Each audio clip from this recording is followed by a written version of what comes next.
there, gorgeous! Today I am sharing 10 reasons why your foundation looks cakey and how you can fix it. The first number one issue that I feel like contributes to foundation looking cakey, uneven, unnatural on the skin is skipping skincare. Now, just like you would build a house with a foundation, your makeup is no different. If you don't have a really great foundation to begin with, anything that you put on top of your skin isn't going to look that great. So skincare is very important. And if you only applied 2 products total for your skincare routine, the most important ones are primer and moisturizer. These 2 will help to alter the surface of the skin, thereby prepping the skin to receive the foundation. So don't think that you have to do some big elaborate skincare routine before your foundation. You really don't. Primer and moisturizer are really the 2 key items that you should be applying before your foundation application for the best possible looking results. But something else that can contribute to cakey looking foundation is not allowing the primer or the moisturizer to fully sink in and set on the skin before applying your foundation. And I don't know if you've ever tried this before, but if you have applied a primer or moisturizer and then you immediately go in with foundation, sometimes it can look splotchy, uneven, it doesn't blend right.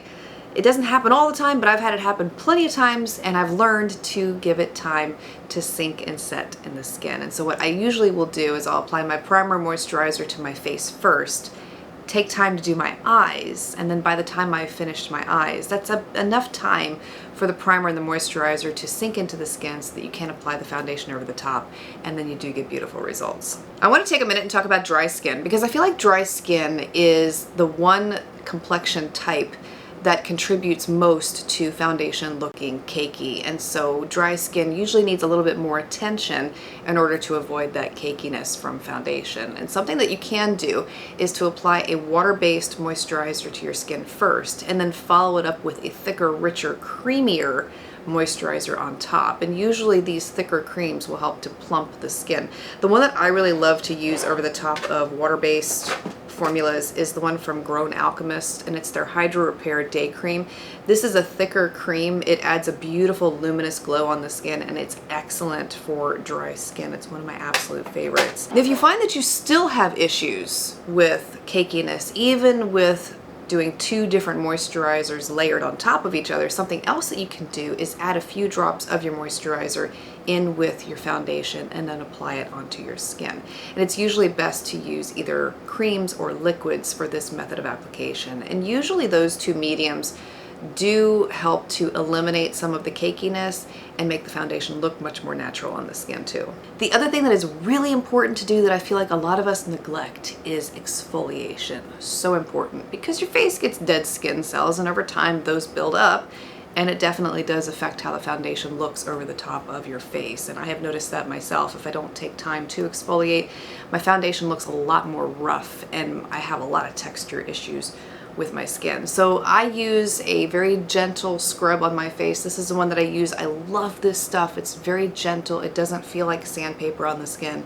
It's become one of my favorite exfoliating creams. I only use it about 2 times a week though, and on the days when I'm not using this and I feel like I need a little bit more exfoliation, I use this little scrubby brush. Got this on Amazon. You can find it in the dollar store too. It's the cheapest little doodad, but it works amazing to get the dead skin off of your face. Wearing the wrong shade of foundation. Who's done this?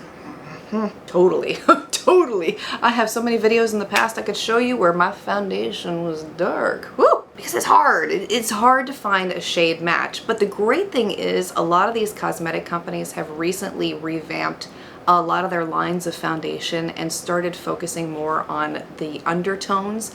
And once you figure out which undertone you are, it becomes a lot easier to find a shade match. So if you have struggled with finding your own unique undertone and figuring out which one you are, I'm going to try to have some information for you below in the description box, so you can look there to see if you can figure out which one fits you the best and hopefully find a foundation that matches you. I'm going to also have some companies below that do have some really excellent ranges of foundation. ColourPop is one of them. I think Pure has a line of 100 different shades to choose from, and they're getting much better with being able to provide a wider range of options. That's really nice to see.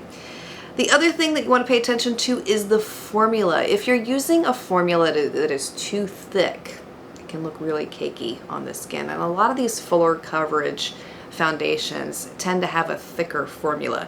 The NYX Can't Stop Won't Stop is one that I think of right off the top of my head when we're talking about thicker, fuller coverage foundations, and every time I would use that one I had to be really careful to use a small amount of it to avoid that cakey looking on my face. But if you find that using a smaller amount still does not help to eliminate the cakiness, you can also add a little bit of moisturizer in with a fuller coverage foundation to help sheer it out a little bit more and reduce some of that cakiness. Now the other thing that also makes foundation look cakey is just applying too much. Too much. I'm guilty of this too. I'm guilty of all of these. I've done every single one of these, so if you've done every single one of these so far, you're in good company. What I have found, instead of just glopping on as much foundation as I can, because that seemed like a good idea at one point in my life, but now that I've gotten older, it's just not really working for me anymore, is instead of doing that, apply light layers. So apply a really light layer of your foundation first, and if you feel like you need more coverage after that, go back and add a little bit more over the top. And you do want to make sure that you're giving the foundation time to set in between of adding the layers too, so it's not getting that cakiness, but using a little bit at a time and building it slowly will help to alleviate some of the cakey factor too.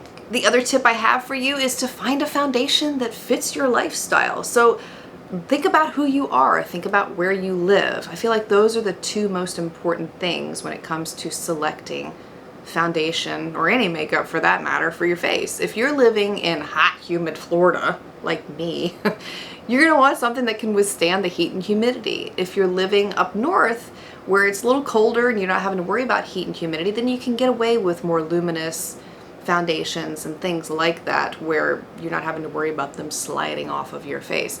The other thing you want to pay attention to is how active are you? Are you running around a lot? Are you working out a lot? Are you sweating a lot? Or are you pretty much sedentary and you're not doing a lot? Those factors also can contribute to finding the right foundation for your own unique lifestyle. And so I feel like it's really important to pay attention to that factor. Even though it's not talked about that much, it really does matter.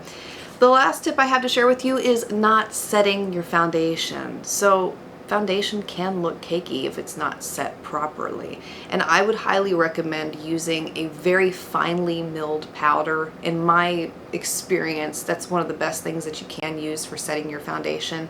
And when you're applying it, you want to roll and press it into the skin. And so what I will usually do is I'll put it on a sponge, pick up some of the powder, and then roll it and press it into the skin. And this creates a very soft airbrushed finish. It's absolutely beautiful and it doesn't look cakey. Now if powder is not your thing and you don't want to use it, but you still feel like you need to set your face, you can also use setting spray. That works really great in place of powder. It will not leave a cakey finish. It won't look like you have a bunch of buildup on your face, and it still keeps everything intact. Well, if you have been dealing with this topic, I hope that you found these tips helpful today. And if you have tips for eliminating cakiness when it comes to foundation, I hope that you will share them below. Also, a lot of my subscribers get a lot of great advice from the comment section alone, so your feedback is invaluable, and I love that we have a community here of women who is out there to help and support one another, because that's what it should be all about. Yeah. We're not in a competition. We're all going to get there at the same time. Let's help each other out on the way. Thank you for being here, for taking the time to watch, and I look forward to seeing you again for another video very soon.